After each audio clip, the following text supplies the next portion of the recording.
I want to bring in Laura Babcock. She's a communications strategist and president of Power Group Communications. Laura, nice to see you. You too.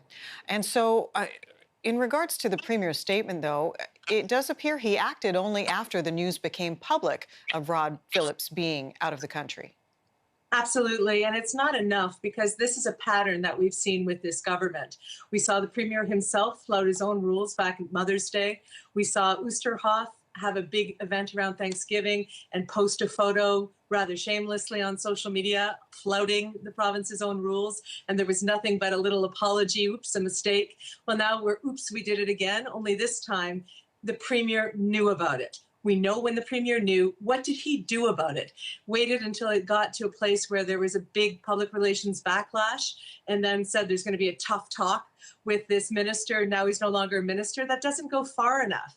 This is a pattern we've seen where they're asking people in this province to make sacrifices, but they have a different standard apparently for their own members. And so people are rightly angry at the Premier. It has to be more than simply this resignation from cabinet by this one minister. It has to be an acknowledgement of why he wouldn't say immediately, you shouldn't be on this trip. And I have to add, the worst part about this is not just the flouting of the rules or the hypocrisy. It's the fact that there was an effort to conceal it. The fact that there were actual videos and photos that were taken that were put up as sort of proof of location that weren't true. This is a deception.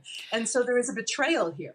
So a couple points there, Laura. Rod Phillips, when he was asked that specific question this morning when he arrived at the airport, did you intentionally try to deceive people? He said, no, those things on my social media, lots of politicians do that. Lots of politicians have automatic postings that go out. But his did seem a little more contrived than others, as he must have known in St. Bart's, he's not sitting in front of a fireplace, acting like it's Christmas in Ontario, when he's clearly on a beach somewhere. So it seems disingenuous.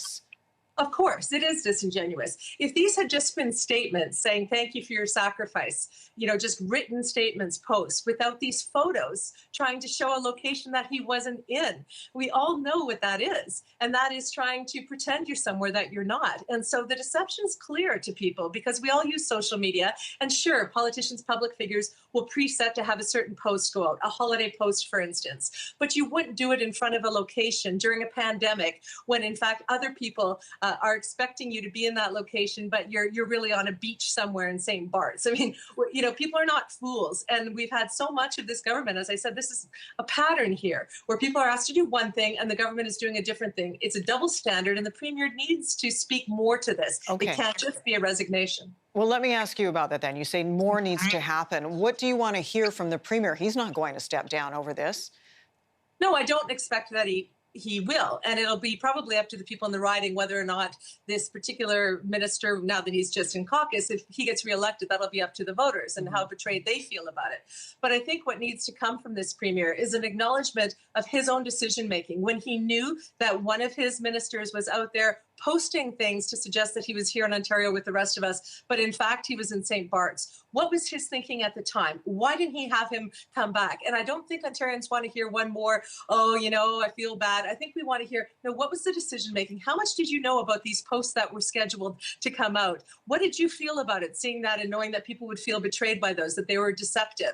What does that say about your government and your own adherence to your own COVID policies? Ontario just hit record cases today. So this is very, very serious. And it's not going to be enough to say, we took it seriously once we got caught by getting this minister to step down. That's not enough. And just quickly, Laura, I'm also wondering if any other cabinet ministers knew. I'm also wondering what his own communication staff, Rod Phillips' staff, must have felt. They were put in an awkward position. So there are still a lot of unanswered questions. There are, and as you know, it's not often the initial crime, and this wasn't a crime. He just went against their own recommendations. But it's often the cover-up that's worse. How many people knew about it? How many were put in that position? And it's not up to the staff. The leader is the one who takes accountability here. But how many other members of the cabinet knew about it? And were there other trips that we're still going to find out about? So this is far from over. President of Power Group Communications, Laura Babcock. Good to see you, Laura. Thank you. My pleasure.